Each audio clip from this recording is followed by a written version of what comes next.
welcome to the Tech Space Pod, where we cut through the noise to spotlight the European founders, operators and investors who are building the future and the teams that are shaping tech in Berlin, London and beyond. Each episode brings sharp insight from our members and wider network, covering everything from frontier tech and funding to team culture and scaling strategy. First of all, do you want to introduce yourself? So I'm Mel Morris. I'm the CEO of Corpora AI. Now, before we talk about Corpora, I want to talk about some of the things you've done in your past. You've had an interesting life. There's been a lot of things going on. Let's start with your name as the Candy Crush King. What's that all about, and how did that sort of get you started in the world of tech? What did you learn from being in the gaming world? Well, I'll probably take exception at the title on the basis that I think there's probably about 20 people in front of me that would probably rightly deserve that title, starting with the CEO, Riccardo Zacconi, but also the co-founder as well as his Toby Rowland. And then there's a whole raft of others I'd probably mention as well in that list. But I was involved. I was part of the journey from pretty much inception, the seed financing of it, right the way through to it going public on the New York Stock Exchange. And what did you kind of learn about backing a company and selling a company that sort of carried on through your entrepreneurial journey? Interesting enough, King was a really, really valuable experience in so many ways. It wasn't the overnight success that people perceive it to be. You know, the business started 2003. Of course, went public in 2014. So 11 years in the baking. And in the early days, no one wanted to back it. You know, in fact, I actually provided the seed capital because we tried to raise venture capital funds and couldn't do so. No one wanted to know. And so the first lesson was that even when you think you've got something everyone inside thinks is a great idea, convincing people on the outside to back it is a whole different game. And so it started really with understanding that even with good people and what looks like a good idea, we were probably ahead of the times. All right, that makes it very difficult. Venture capitalists tend to follow fashion. So if you're pioneering in something, it's a dangerous place to be to raise money. And what about dating apps? That's another thing you've been involved in. That's evolved a lot over the years. What are you seeing as the key differences, and what was your experience of being in that market? Well, that was a bloody nose in some ways. What was a success was quite interesting. So we set out to build a business. My co-founder, a gentleman called Howard Thacker, he wanted to start a conventional dating agency, and I had a real appetite for that. But the internet was just starting to really take off, so I said, why don't we do it on the internet instead? And we built the business, had finance lined up, and basically our plans got crashed when the market went completely pop. And we were scrubbing around to try and find investment. We eventually did a reverse takeover of an OTC bulletin board stock in the States on NASDAQ, raising just $7.5 million. It sounds like a lot, but our contemporaries had raised $200 and $300 million. So you can imagine we were the least capitalized of all of them. But our business was better. You know, we were the first ones to introduce two-way matching. So it was a data play more than anything else. And the concept was, you know, if you walk into a bar, someone might catch your eye, but it's rather special when that person also, that you catch their eye as well. So our view was that we couldn't just leave it that you could say what you wanted. We would only introduce you to people that wanted to see someone like you as well. And that made it far more selective, far more successful. But to get around the fact we had less money than other people, we needed an edge. So we followed the age-old sort of cocktail bar syndrome of, you know, drinks are free at a certain time. But in our stage, we said women were free. That might not go down quite so well today, all right, but it worked really well for us because our site had 2/3 women, 1/3 men. Most of the others were 2/3 men, 1/3 women. So it didn't take long before we started to attract a large number of males who wanted to pay to meet his women that were available. So that was interesting. We went then, having built the business, we got a very successful business model. We didn't have scale. We were running out of money very quickly. We chose to buy another business that had far more users than we had, but actually also didn't have quite a successful business model as ours. We merged two businesses, both losing about $250,000 a month. And within 2 or 3 months of merging the two, we were producing $500,000 of profit a month and more.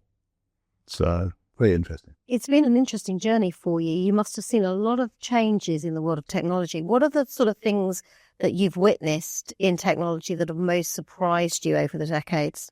I think that often people are surprised by changes in tech, and yet many of them are actually predictable. And people are just a little bit too reticent to embrace those changes. So I can take you right back to the 70s and 80s. At that time, hardware was king.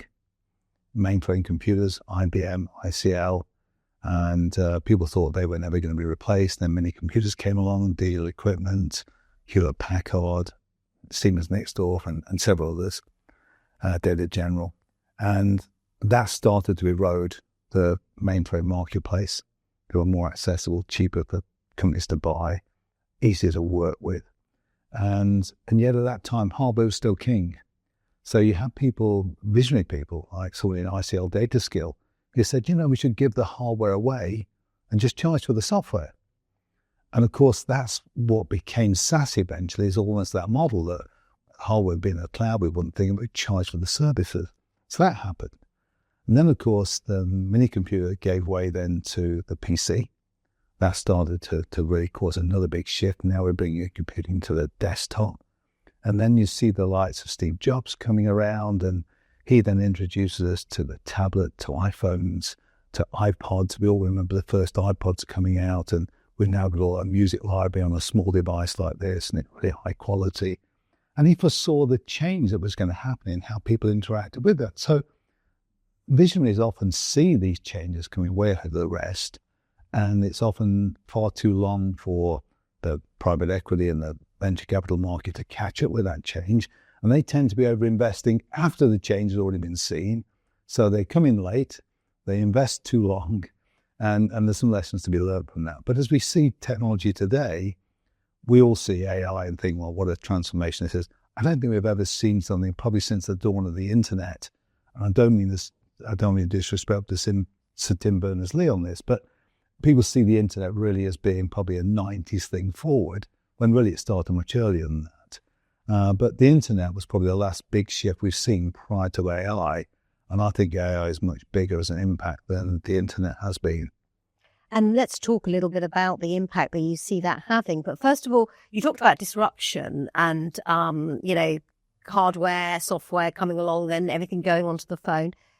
What did you think in that moment in November 2022 when ChatGPT was launched? It surprised everybody, not just kind of members of the public, but people that were deep in technology. Did it surprise you? And what were your kind of thoughts about it? Well, it probably goes way before then, and not to sort of take the shine out of the light of OpenAI and ChatGPT, but all that came from a seminal paper in Google, which is a paper called "Attention is All You Need," and there were 4 or 5 forefathers of that document that started what was called transformers. So before we get to OpenAI and what it did, you have to roll the clock back. So people like Leon and Jan LeCun and people like this were involved in that process. So we'd seen that coming around, and impressive it was. We could all see that.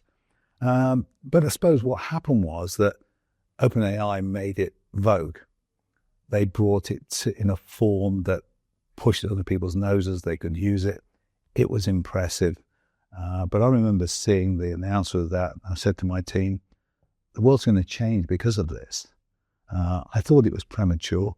I think the technology could have been, let's say, more finessed when they launched it. But that's often the case with American companies, that they want to get the product out quickly, which is probably the right thing to do. And they really stole a real lead on the marketplace by doing that. It caught Google by surprise. It caught Microsoft by surprise. So, credit to Sam Altman and the team in that regard. But of course, there's also other people like Elon Musk that was involved in that journey as well. So there's a lot of people that when you look around, it wasn't just ChatGPT. It wasn't just OpenAI. There was a lot of other things that led to that were going on at the time. And, we shouldn't take the shine away from the efforts of those people. If it hadn't been for that original seminal paper and the work Google did, OpenAI wouldn't have be. It's ironic then that it wasn't Google that stole that much. It was a different company. And I guess somebody had to sort of let the dog out of the traps, as it were. We saw Google catching up with Bard and now Gemini. Do you still fear that this stuff is going too fast, that we're kind of rolling this technology out before it's quite ready for the world? No, I think that what ChatGPT was, in my opinion, premature. From a marketing perspective, it was perfect timing. But from a functional perspective, it had enough rough edges to bring out a level of doubt about the technology that I don't think the technology deserved. It was being pushed ahead of its time. It wasn't finessed enough. More reinforcement, human learning behavior needed to be done with it to get it under control. And I think we're still at a stage now where we're almost looking at it with, I suppose, almost critical eyes about some of the things it does badly, that it's taken away the view of what it does that's exceptional. And I think it's not been until the last 3, 4, 5, 6 months since we've seen the models of GPT-5 coming out, Gemini 3 coming out, Claude with Opus 4.5 and 4.6. And these have been what seem like incremental steps, but it's a bit like trying to get an engine to work. Sometimes it doesn't work at all, and it could be a little thing like maybe it's the ignition timing, or it's the way the fuel injection works, or some other component. You get it right, and you're winning Formula One races with it. And so these final pieces, as much as they seem like small steps, have a massive impact on the application of this technology. So if we look today at the capabilities of these frontier models now, Gemini 3, OpenAI with GPT 5.3, Claude and Anthropic with Claude and Opus 4.6, they are in a different class to what GPT-3 was. Their capabilities are off the charts, and yet we're still looking at them with these eyes of, these are things they did wrong. These models do much, much more that they do really well and correctly than they ever get wrong. And the whole concept of vibe coding on the back of these technologies is going to transform. It's going to obliterate many companies. It's going to transform what we do. It's going to introduce a whole new raft of application development. And the disruption it's going to cause is going to be massive. If you want, I'll give you examples of it. Do, yes. I mean, every time you speak to somebody, they talk about jobs, first of all. Is that where you see the disruption coming, that the jobs we're all used to doing will become obsolete? It's interesting. I mean, I was talking to one of my advisors and close friends about this the other day, and there's a famous story. I probably won't paraphrase it perfectly, but I'll try and give it a message. It says, well, let's talk about AI being a digger, a bulldozer, an excavating machine, a bamper machine, let's call it British, a JCB digger. And someone would say, well, isn't this going to put a lot of people out of jobs digging holes? Yeah, well, you're right. We could have used 100 men to dig this hole with a spade. But you could also say we could have taken 1,000 men with a teaspoon to do it. So we've seen lots of things that talk about replacing humans in different forms and guises, and we've survived most of those, and we've readjusted what we do. So there is going to be casualties, but it goes far more reaching than that. Let's give you a good example. So recently, Anthropic launched Opus 4.6. They've now put out basically an agentic solution that's helping lawyers now with their legal work. So we could look forward and say, what lawyers do is quite programmatic if you look at what they're trying to do. A lot of skill, but programmatic skills as well. So we could see a scenario where lawyers could find that firms managed with far less people. Let's analyze what happens then. So let's say we've got 1,000 fee earners in the business, fairly large, UK law firm. We're going to bring in this AI process to replace some of them. So let's say we get rid of 200 people. What happens? Well, all of a sudden now, we've got an absolute load of lawyers out of work. So what do you think happens to the salaries of those left behind? Supply and demand says, actually, not only do we lose 200 people, but the salaries that we're currently paying for people will also reduce, because we can now hire new people for less money because there's 200 out of work wanting to work for whatever price. So there's going to be a massive adjustment from these things. But let's also step back. How many people were a year or two ago, VCs and people saying, it's all about the application of AI. We should be doing agentic things. Businesses started to be built using agentic processes. But meanwhile, the frontier model providers, the Googles, the OpenAIs, the Anthropics, weren't earning enough revenue. So, well, if we could let some of our clients build these applications, or we can build them ourselves.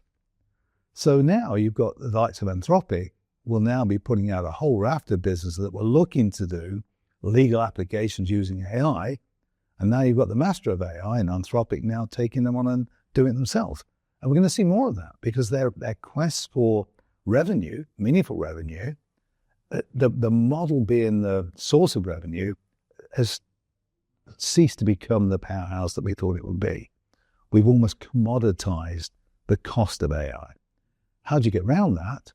Well, you build applications. Well, why should we let other people do that when we can do it ourselves?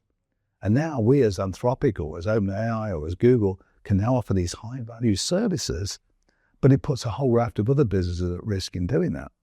So the disruption is on many different levels, all right? And it's not always, let's say, pro-growth for startups and those things. And what also happens is now the amount of money going into these big companies to finance equipment. I'll give you an example, and it's one that people should reflect on. We bought 2 new servers to support our application. Our application is really super efficient. We don't need to use GPUs on it. We bought 2 servers that cost just under £400,000. That was back in September. We looked to order 2 more servers of that in January this year. What price do you think they were? 1.7 million. 400,000 for the same spec to go to 1.7 million. That was caused because the demand caused by these big companies building these super data centers creates a supply and demand issue, and it comes down to the cost of memory. And so high speed, high value memory has gone through the roof. It's affecting every sort of form of use of technology. And startups will be the people who pay the price for that because they can't afford to compete at that level. So what can you do about that? You know, if the corporate world and these big tech giants are in control of these technologies and everything is being pushed for their agendas, how can we change that? Well, you have to be differentiated. You've got to find those niches. You've got to be able to be clever and looking where the market's going. And, you know, you can't afford, we buy our own equipment and we're in a fortunate position to be able to do that. But other people will be forced into the cloud. But it won't be long before the price of hardware affects the price of cloud computing as well. It'll follow the same trend. Now, it might come down again in the next couple of years, but in the short term, it's putting a squeeze on things. So, you know, go and talk to Google, go and talk to AWS, go and talk to these providers. They all offer startup programs. Get in there as quick as you can. They'll offer sometimes 100,000, 200,000 credits. Use that money wisely to develop your application on their platforms, right? Then you're insulated, at least for that initial phase. You get your proof of concept done before you need to go and raise money. And you never know, you might find also other price breaks for those vendors doing it. But it's all about differentiation, adding real value. So talking about differentiation, let's talk about what Corpora offers. What is it that you are bringing to the AI market that is different from what the big tech giants are doing? Well, Google, we can talk about OpenAI, we can talk about Anthropic. They're all frontier model providers. They do more than that, but that's what they produce. We've gone a slightly different way around this thing. So models are very good at giving you a pretty good view of a topic. They can describe it pretty well. They're not so good at being able to tell you where that view came from. Okay. So what we provide is we provide the ability to map an absolutely mountain of data and be able to fuse that with AI. So you can now get information back from the combined process, Corpora, which gives you full attribution of exactly where that information came from. And then we've got a whole raft of other things that can do as well. So we can do things from, we can tell you what's wrong with the process. We can tell you how to come up with an idea to solve that process. We can then validate that idea. And whereas a model might give you maybe 3 or 4 or 20 manufactured citations, or Google deep research might give you 200. I did one report for someone this morning, took less than 3 minutes. It ideated a process. It second-guessed it. There was over 17,000 documents to do the validation that was cited to prove it could work. And we're doing that in minutes. And we can also do this. I can actually do it on my laptop. I've actually got a GPU on my laptop. I can do all of this without having to send my information out to the cloud. I haven't got to expose my intellectual property in doing that. So we can give people the ownership of their own data, their own ideas, their own concepts, without having to share it across the internet with a publicly used model. Who do you envisage being the customers, or who are the customers of this system? So our customers are people who want to push the frontiers. You could call them mavericks. And I mean that as a real compliment. People really want to change the way things are approached. Novel ideas, new ways of approaching a particular problem. So examples are at the moment go from how we make the use of solar energy far more efficient is one of those. Another one we're looking at is how to actually make the process of hemodialysis, kidney treatment, to be physiologically harmless. Whereas today's process has been around for decades and causes massive strain on the body. So we fix one issue, we're helping to, if you like, supplant what the kidneys are doing, but actually, or complement those, but it's also putting strain on the heart, it's putting strain on the cardiovascular system, causes problems with the brain and other things with that. So we've been using this system to be able to help a business to now look at how you can actually produce a new way to do hemodialysis that is physiologically transparent to the body. They're just examples, and there's lots of others as well. And how important is it to be part of the AI hub which exists in this building, which tries to unite a lot of the growing community of AI companies out there? Tell me a bit about your role in it and what you see as being its real benefit to you. Well, I think it's fantastic. And you know, I'm not just saying that. I think that when you bring together a number of businesses, a number of entrepreneurs, a number of technical people, a lot of marketing people who are facing similar challenges, going back to what we said about how do you survive in this myriad of disruption going on out there, this is a real powerhouse of doing that. So last week, we had the opportunity to present to 60 civil servants, along with 9 other businesses. And I said to my team, I want to go and listen to all the other pitches, because you learn from what they're doing, the way they're presenting, how they're challenging things, the problems that they're actually finding that they're coming up against. So to hear those things, then to have a chance to chat about them later is fantastic. By the way, we had a great slot. We had the slot just before lunch. So it's much easier to get people coming to talk to you after that slot than if you're the first one in the morning, if you've got to wait till lunchtime. But it was fantastic. And I think that the people here are really helpful. You know, I think, Hussein, Rupert, these guys really put heart and soul into it. So I'd advise anyone who's thinking of having a base in London, this is a great place to start. And it's economic to do so as well. And is that sense of community, does it go wider than just having like-minded people? Is there things that you can learn from other AI companies, practical examples perhaps that you've got of where you've done that kind of help feed the work that you're doing at Corpora? Without a shadow of a doubt. And, you talked to me about technical problems, you talked to me about marketing issues, maybe just a bit of camaraderie, or just the fact that someone else is facing a similar issue, so you're not alone in being alone. They're all really fantastic parts of that. And yeah, there is a community, and there's lots of chance to also socialize around that, which can also be helpful as well, contacts and those other things with it. And how important is culture as well? Because, you've seen a lot of companies, you've brought a lot of companies up, you've seen how entrepreneurship works at the coalface. What have you learned in terms of office culture or work culture that you would want to pass on to others? Well, it's interesting. I was meeting with a potential client of ours this morning, and they've got an application that's targeting exactly that sort of question inside organizations. Firstly, many organizations couldn't even define what their culture is. Okay, so let's start there. And I think that's a really important statement, because people just find it evolves. But if they're asked to think about it, then they will learn a lot about just stating what it is. So starting with a culture, and I'll call it tone at the top, and how that flows through becomes more and more important, particularly as you grow.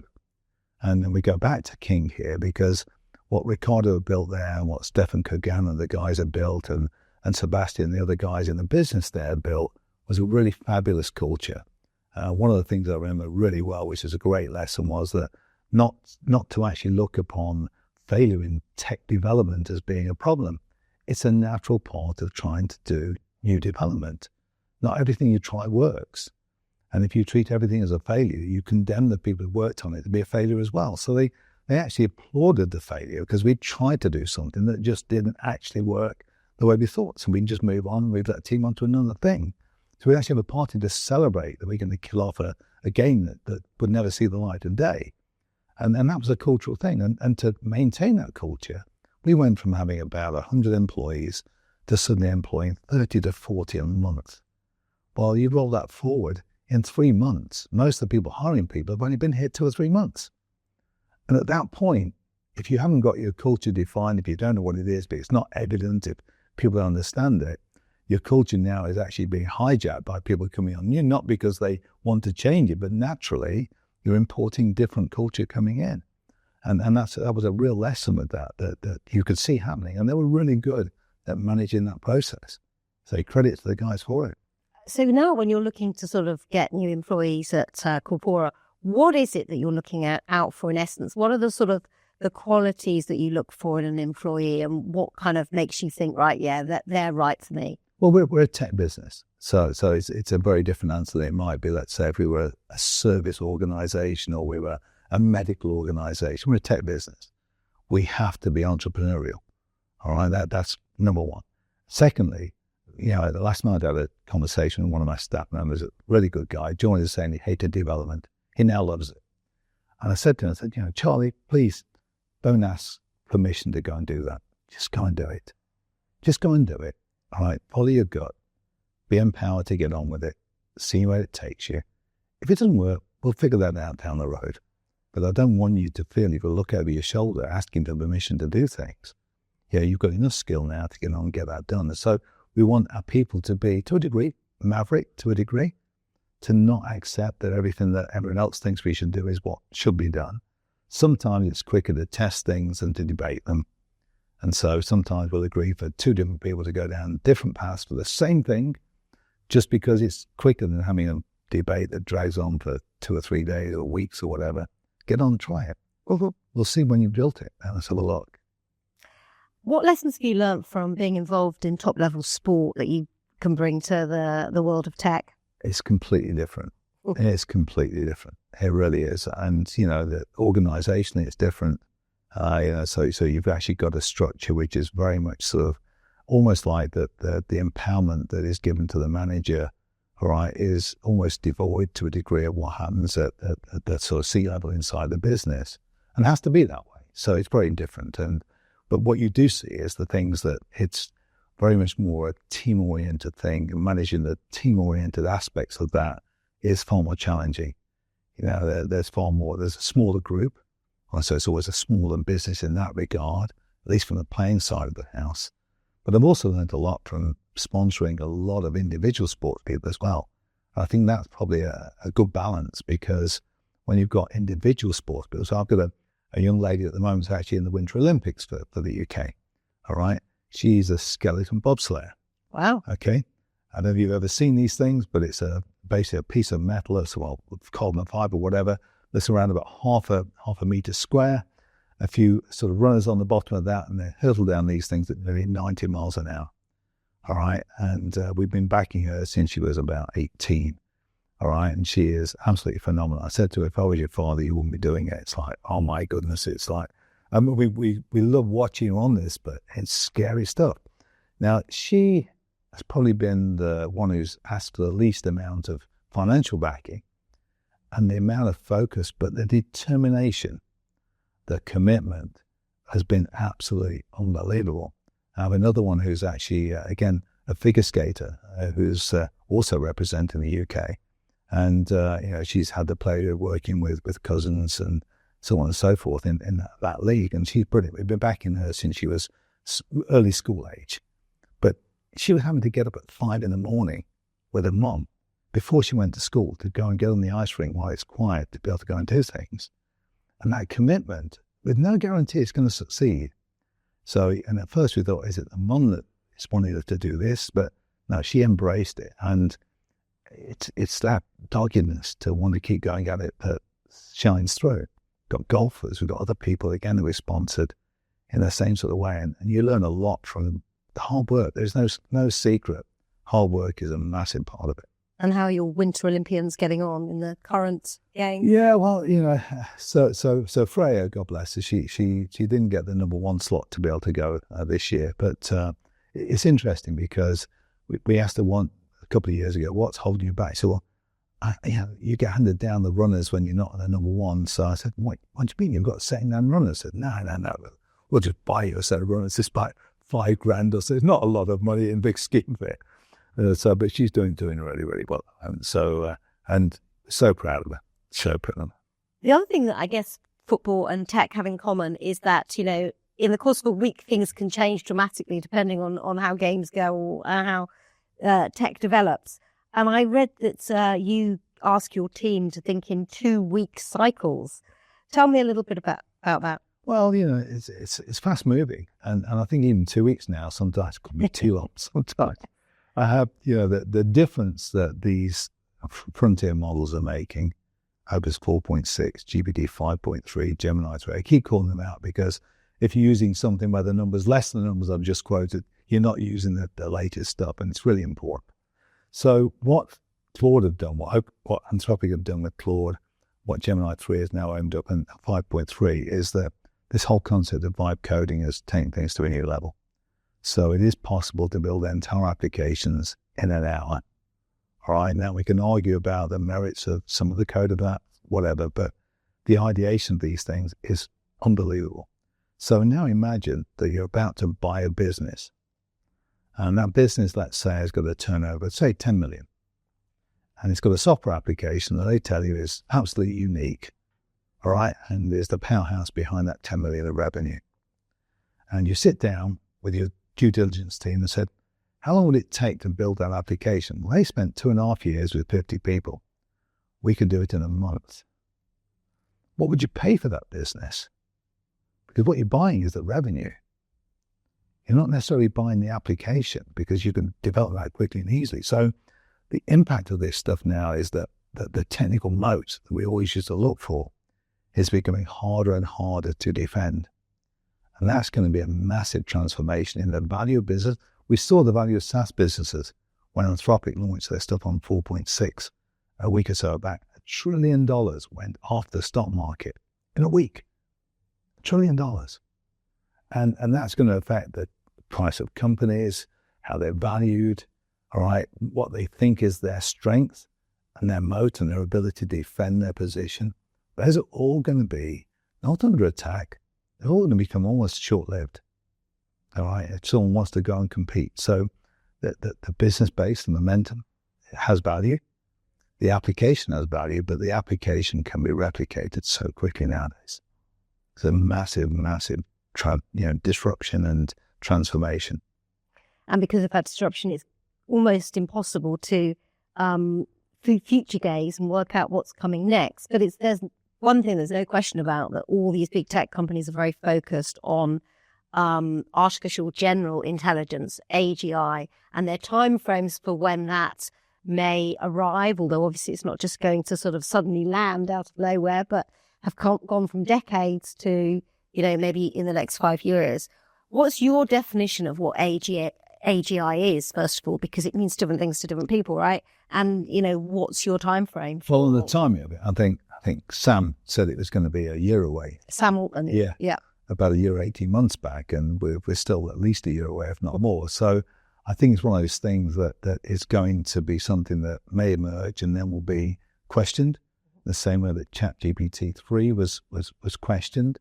So I think actually thinking we've arrived there and proving we've arrived there will be two different things.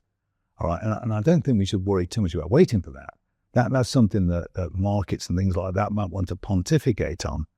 Let's not lose sight of what the value is of what we've built today and how we can utilize that. So I think the whole AGI thing, to the average person in the street, is probably not that significant. It's a badge of honor that will cause a company to go from worth $1 billion to $1 trillion overnight. And then we'll figure out, well, what is it doing that we can't already do with agentic AI and other things today? So I'm not living in hope or fear or waiting for that moment. I think I'm rejoicing on what we have today and how much we can leverage that to do really wonderful things. That's a very sensible way to look at it. Now, we do thrust a question on people that they might not expect, but let's see where we go with it, because the whole point of this podcast is kind of pass on information, to share, to educate. What have you seen, whether it be a book, a speech, a post on LinkedIn, a conversation you've had with somebody that has inspired you personally in recent days that you'd like to share with the audience? Recent days and also recent years, and probably a decade or so in this one, but we talk about a 2-week horizon for thinking in terms of moving forward. And it brings to mind a very good author on the topic of change, okay? And it's a gentleman called John Cotter, and John Cotter has a number of articles and YouTube videos where he talks about the impact of change in today's world. And he goes something like this: the rate of change is accelerating. Entropy always goes up, it never goes down. And because of that, we have to have a sense of urgency. So we have to be urgent about what we do, think about where we go, what we do with things. And I think that, so to my mind, John Cotter will be one of the key elements. The other one to think of will be Steve Jobs. And again, may not be recent, but actually look at some of the videos that are relevant today as they were back in the 80s and 90s about the visionary side of what this means, how it will transform lives. Thank you so much for joining us on the Tech Space podcast. Thanks, Jane. Been a lot of fun. Thank you. This has been the Tech Space Pod, a series by TechSpace, the workspace for change makers in tech. Thank you for listening today, and make sure to subscribe for new episodes. Visit techspace.co for full conversations and to find out more about our spaces, members, and upcoming events, from panel talks to gatherings inspired by conversations like this one. See you next time.